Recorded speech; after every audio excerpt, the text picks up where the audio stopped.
বহুবার, তথাপিও না হয় প্রেম, না বহে অশ্রুধার। জানিবে সেই হৃদয় অপরাধ আছায়ে প্রচুর, কৃষ্ণ প্রেম বীজ তাতে না হয় অঙ্কুর। কৃষ্ণ প্রেম বীজ তাতে না হয় অঙ্কুর। সারা জীবন আমরা কৃষ্ণ নাম করছি তো, সারা জীবন কৃষ্ণ নাম করছি, কিন্তু তথাপিও হৃদয় মাঝে কৃষ্ণ ভক্তি জাগছে না। কেন জাগছে না? আমরা ভগবানকে ডাকি কেন? নিজেদের স্বার্থ পূরণের জন্য, তাই না? বলুন তো, বাড়িতে ভগবান আছে তো কি সেবা দেন? বাতাসা আর নকুল দানা। কটা করে দেন? 4টে? কপাল ভালো, বেশিরভাগই তো 2টো করে দেয়, আপনার বাড়িতে 4টে করে পাই। যাক, তা এখন ওই যদি 4টের বেশি পড়ে যায় তাহলে কি করে?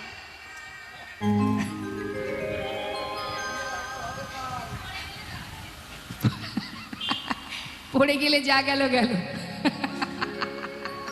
হরি বল হরি বল। কিন্তু অনেকের বাড়িতে আছে ওই 2টো নকুল দানা 24 ঘন্টায় বরাদ্দ, খাবে খাবে না খাবে না খাবে। আর নিজের বেলায় সারাদিন রান্নাঘরে, একবারের রান্না দ্বিতীয়বার চলবে না, 3 বেলায় রান্নাঘরে পড়ে থাকতে হবে। সকলের অর্ডার, এটা নয় ওটা, ওটা নয় ওটা, 5 জন থাকলে 10 পদের রান্না। শুধু তাই না, আবার দেখবেন বাজারে যারা যায় বাজার করতে, বাড়ির মালিক যারা বাজার করতে গিয়ে কোনো কিছু খাবার কেনার সময় মনে মনে ভাবে বাড়িতে কতজন আছে, হিসাব করে কতজন। আমার বাড়িতে ভাই 5 জন আছে, তাহলে 5টা রসগোল্লা দাও দেখি। কিন্তু এই 5টা রসগোল্লার দামটা যে যোগান দিল, তার জন্য একটা রসগোল্লা বাড়ি আসে? আসে মাঝে সাঝে, হ্যাঁ, কিন্তু কৌটা ভর্তি করা আছে নকুল দানা। ওই 24 ঘন্টায় নকুল দানা কারোর বাড়িতে 2বার দেয়, কারোর বাড়ি 1বার চিলে কোঠায় দেওয়া থাকে। ঠিক তার পরের দিন আবার গিয়ে সকালবেলা ওই চিলে কোঠায় ভগবান যেখানে আছে সেখানে উপস্থিত হয়ে দেখে কি, সে প্রসাদটা নিজেরা তো খায় না, থালা একদিকে পড়ে আছে, গ্লাস একদিকে পড়ে আছে, আর নকুল দানা 2টো খেয়ে গেছে ছোট ছোট কালো পিঁপড়েরা। শুধু চাইবার বেলায় ধনং দেহি, পুত্রং দেহি, যশং দেহি, রূপং দেহি, যা আছে জগতে সব দিয়ে যাও। এই তো সামনে আসছে মায়ের পুজো, কি চাইবো? মাগো দিয়ে যাও, সব দাও, যত যত সুখ আছে সব আমাকে দিয়ে যাও। আর দেবার বেলায় ওই নকুল দানা বা বাতাসা। তো মাগো, সত্য ত্রেতা দ্বাপর কলি 4টে যুগের মধ্যে শ্রেষ্ঠ হলো এই কলিযুগ। কেন বললেন শ্রেষ্ঠ? যেটা অন্য কোনো যুগে হয়নি সেটা হয়েছে কলিযুগে, তাই কলিকে ধন্য বললেন। বললেন ধন্য কলিযুগ, ধন্য চৈতন্য অবতার শ্রীকৃষ্ণ চৈতন্য মহাপ্রভু, যিনি কিনা এই কলিযুগে জীবের হাতে ধরে পায়ে ধরে মহামন্ত্র হরিনাম জপ করে জীবকে বলিয়েছেন, নিজে বলেছেন, জগৎকে বলিয়েছেন। কিন্তু অন্যান্য যুগে আসি, সত্য ত্রেতা দ্বাপর, সে যুগে কিন্তু ভগবান এইভাবে দাঁড়ে দাঁড়ে ধোলায় গড়াগড়ি দিয়ে হাতে ধরে পায়ে ধরে এমনকি মার খেয়ে হরিনাম কৃষ্ণ নাম বিলায়নি, যেটা হয়েছে একমাত্র কলিযুগে। এই মধুমাখা হরিনাম দিয়ে জগৎজীবকে উদ্ধার করছেন আমার দয়াল নিতাই চাঁদ আর গৌর সুন্দর। তাই তো বৈষ্ণব মহাজন বললেন, কৃত্যে যদ্ধায়তে বিষ্ণু ত্রেতায় যজ্জতে মোক্ষ, দাপরি পরিচর্যং কলো তদ্ধরি সংকীর্তনম। অর্থাৎ সত্যযুগে ভগবানকে পাবার জন্য ধ্যান তপস্যা করতে হতো। ত্রেতা যুগে ছিল কি, যাগ যজ্ঞ, যজ্ঞ করতে হতো, অশ্বমের যজ্ঞ, নরমের যজ্ঞ, ছাগমের যজ্ঞ। আর কলিতে দাপর যুগে সেবা কাজ, পূজা অর্চনা। আর কলিতে শুধুমাত্র মধুমাখা হরিনাম। যদি কোনো জীব এই মহামন্ত্র জপ করতে পারে, কীর্তন আর সংকীর্তন কিন্তু আলাদা, কীর্তন আর সংকীর্তন দুটো আলাদা। কীর্তন হচ্ছে এক মুখে বলা, 10 কানে শোনা। অর্থাৎ এই যে আমি বলছি আপনারা শুনছেন, এটা হলো কীর্তন। এই কীর্তন সর্বপ্রথম হয়েছিল কোথায়?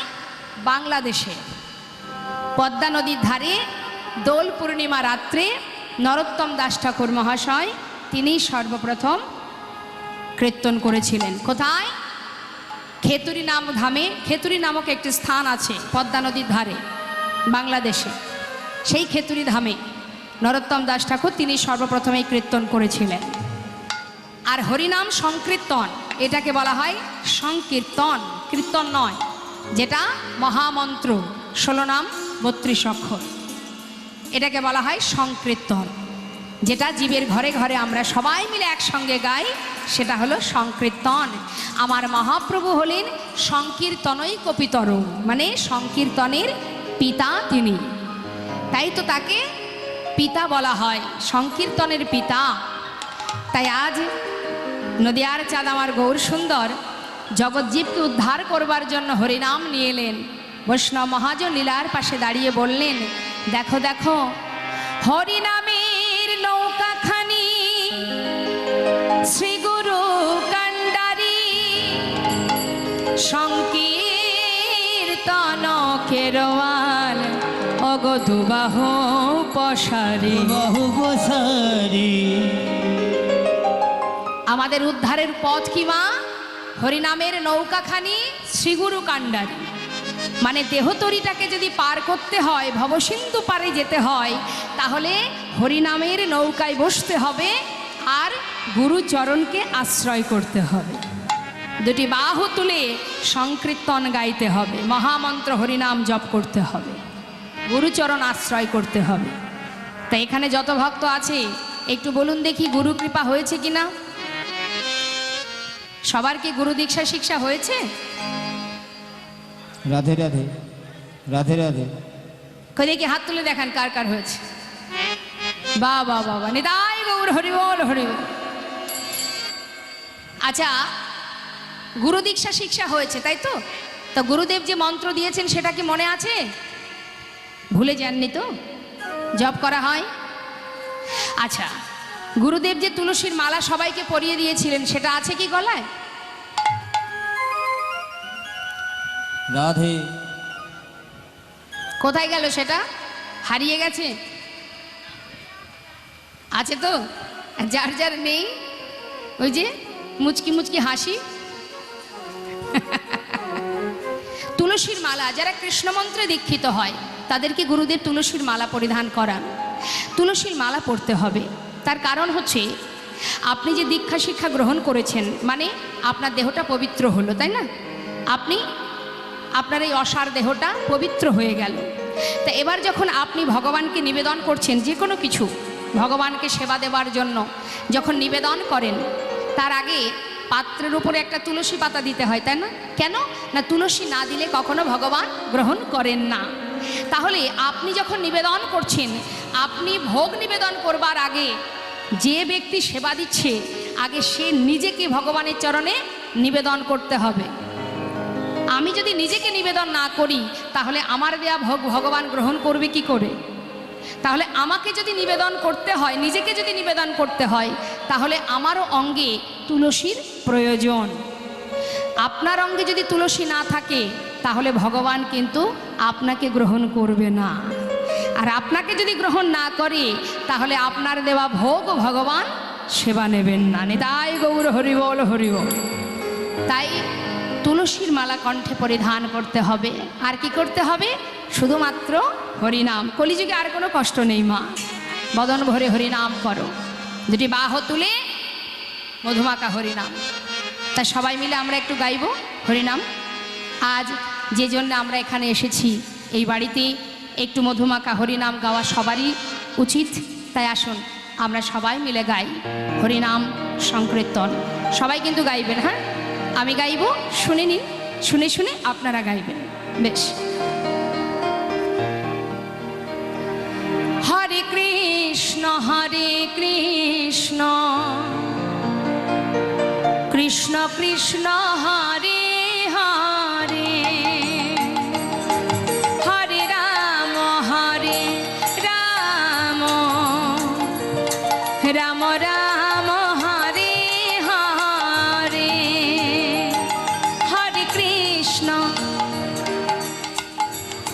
বাবা আহা হরি বল।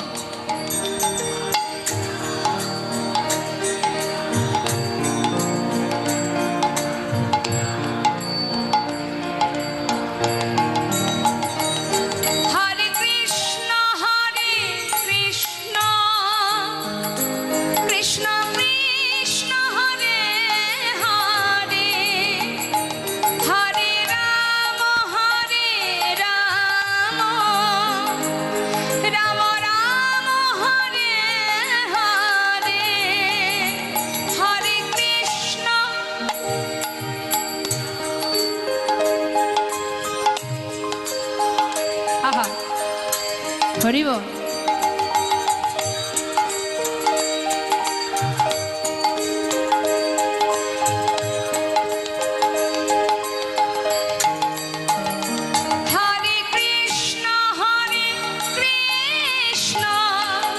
কৃষ্ণ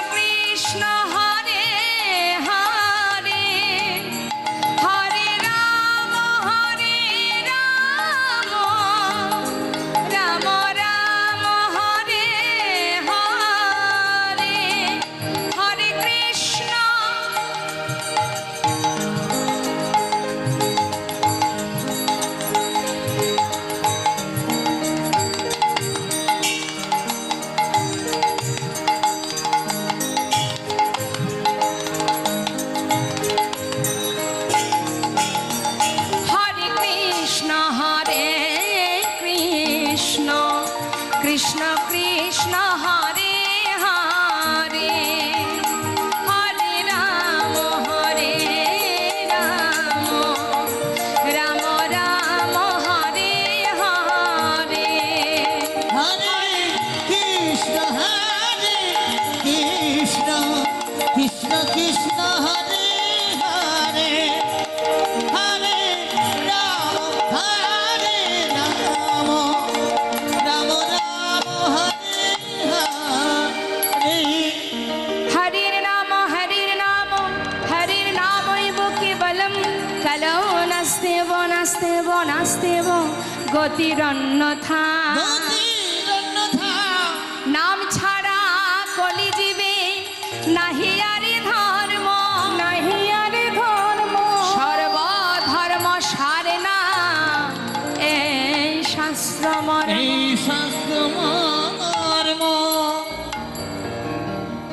মহামন্ত্র হরিনাম।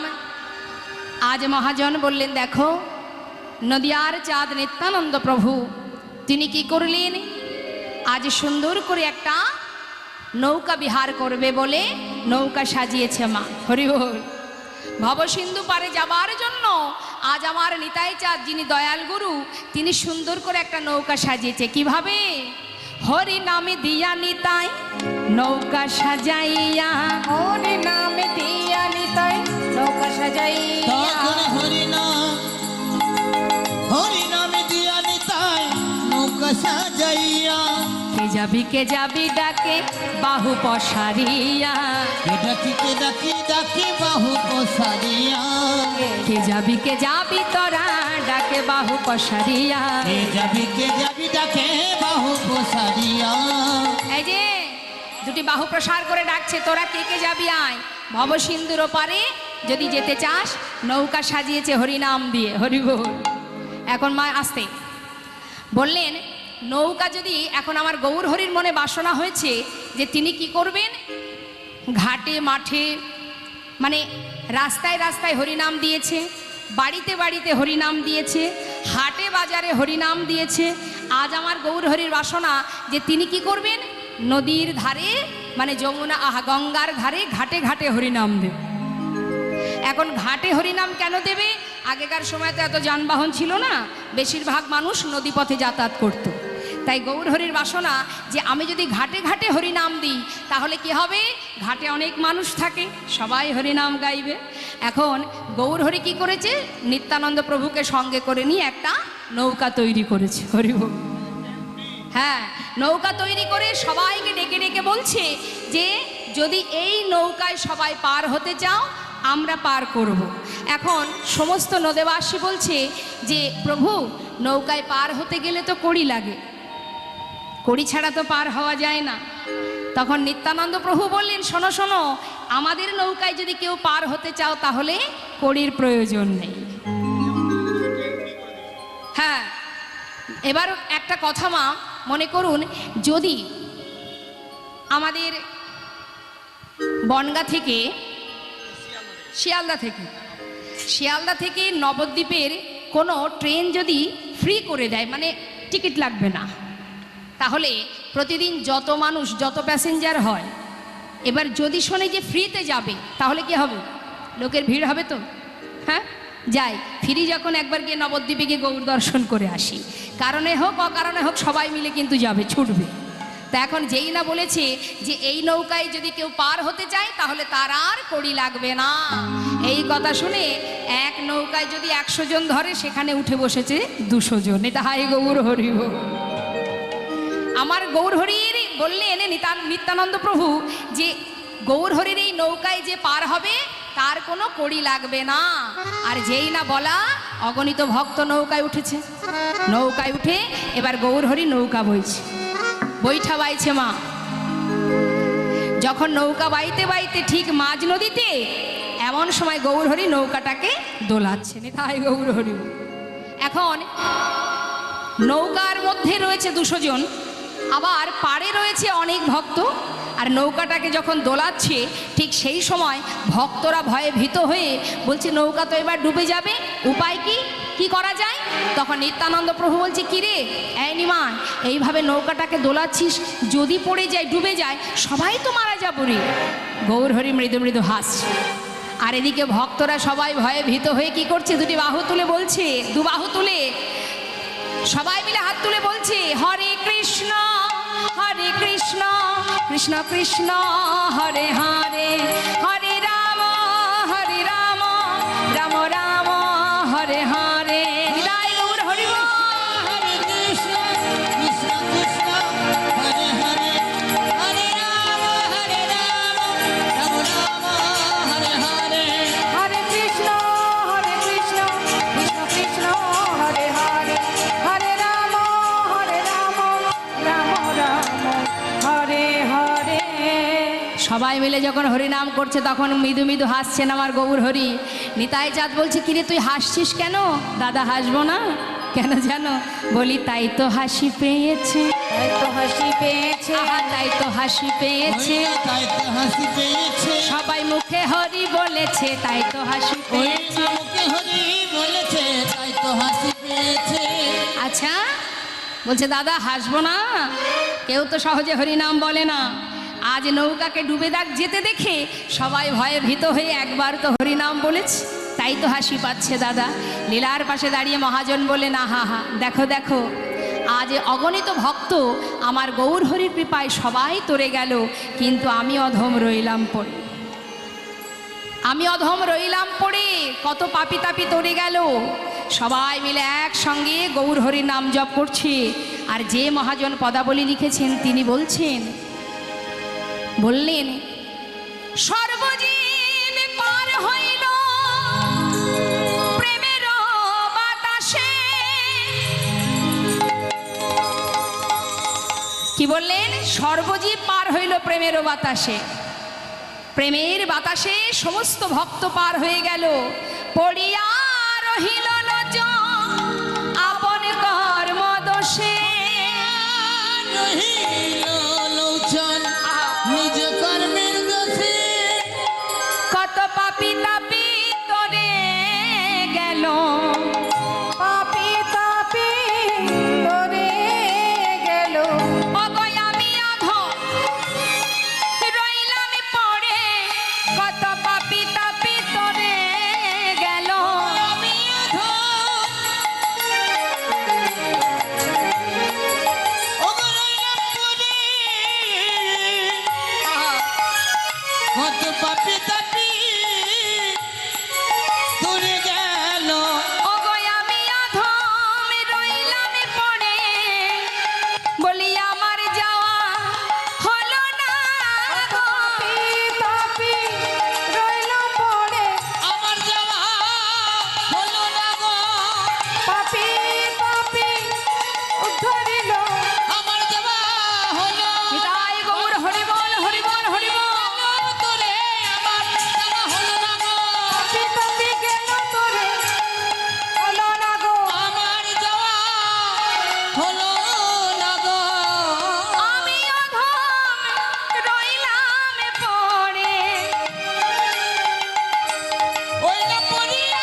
লোচন দাস ঠাকুর তিনি বললেন, কত পাপী তাপী উদ্ধার হলো, কিন্তু আমি অধম রইলাম পড়ে।